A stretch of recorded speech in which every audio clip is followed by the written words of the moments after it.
नमस्कार मित्रांनो, स्वागत आहे तुमचं आपल्या चॅनलवर. आज आपण पाहणार आहोत लग्नानंतर होईलच प्रेम वजा आजच्या भागाचा सविस्तर सारांश. आजच्या भागाची सुरुवात अत्यंत सुंदर आणि प्रसन्न वातावरणात होते. मकर संक्रांतीचा सण असल्यामुळे घरामध्ये उत्साह, रंग आणि आनंदाचं वातावरण दिसून येतं. सगळेजण गच्चीवर जमलेले असतात आणि पतंग उडवण्याचा आनंद घेत असतात.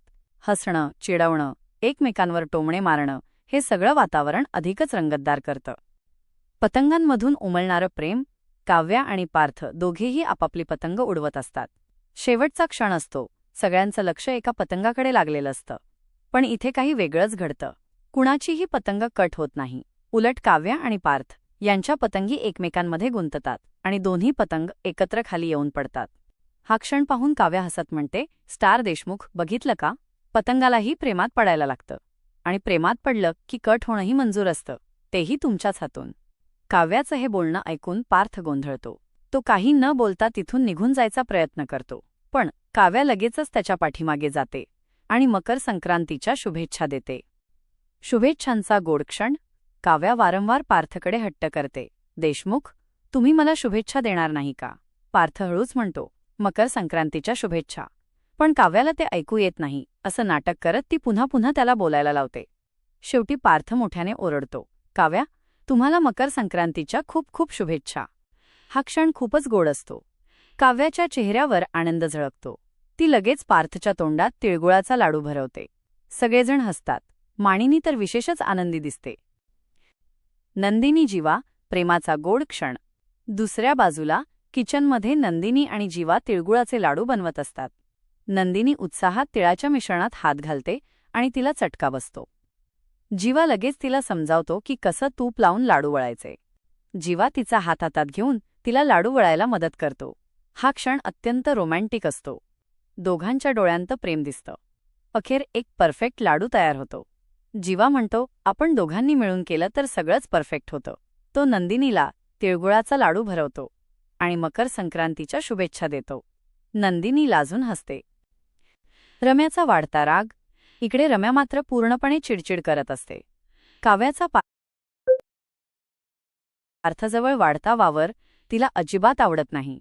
ती ठामपणे म्हणते की या काव्याला मी कधीच माफ करणार नाही. तेवढ्यात ऑफिसमधून फोन येतो. फोनवरून समजतं की पार्थचं नाव टॉप 20 आर्किटेक्ट्समध्ये आलं आहे आणि त्याला अवॉर्डसाठी नॉमिनेशन मिळालं आहे. ही बातमी ऐकून रम्या खूप आनंदी होते. तिला वाटतं की पार्थ स्टेजवर जाऊन तिचंच नाव घेईल. ती स्वप्न पाहू लागते. पार्थचं कौतुक आणि काव्याची मस्ती. सगळेजण पार्थचं अभिनंदन करतात. युग तर आनंदाने त्याला मिठी मारतो. माणिनी अभिमानाने म्हणते, हा माझं गुणाचं बाळ आहे. काव्या मात्र दुरून हे सगळं पाहत असते.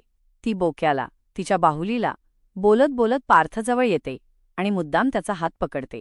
सगळ्यांसमोर मस्ती करते. त्याला गोल गोल फिरवते. हे पाहून रम्या आणि वसूला प्रचंड राग येतो. रम्याचा खरा रंग.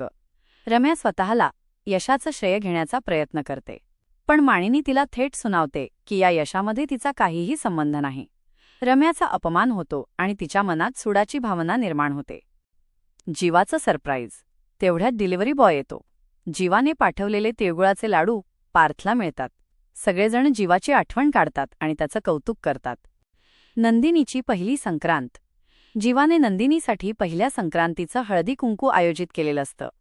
सुरुवातीला नंदिनी गोंधळते, कारण वाण काय द्यायचं हे तिला माहीत नसतं. पण किचनमधील कपाटात जीवाने आधीच सगळं व्यवस्थित ठेवलेलं असतं. हे पाहून नंदिनीच्या डोळ्यांत आनंदाश्रू येतात. जीवाचं प्रेम आणि काळजी स्पष्टपणे दिसून येते. पुढील भागाची झलक. रम्या काव्याचा बोक्या नष्ट करते. घरभर कापूस पसरतो. पार्थ आणि माणिनी हे पाहून हादरतात. रम्या हातात कात्री घेऊन हसताना दिसते. काव्या प्रचंड संतापते. आता पुढील भागात पाहणं खूपच इंटरेस्टिंग ठरणार आहे. 1. पार्थ रम्याला काय शिक्षा देणार? 2. काव्या शांत बसेल का? 3. रम्याचा कट किती यशस्वी होणार?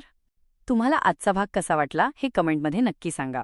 व्हिडिओ आवडला असेल तर लाईक करा आणि चॅनलला सबस्क्राईब करा.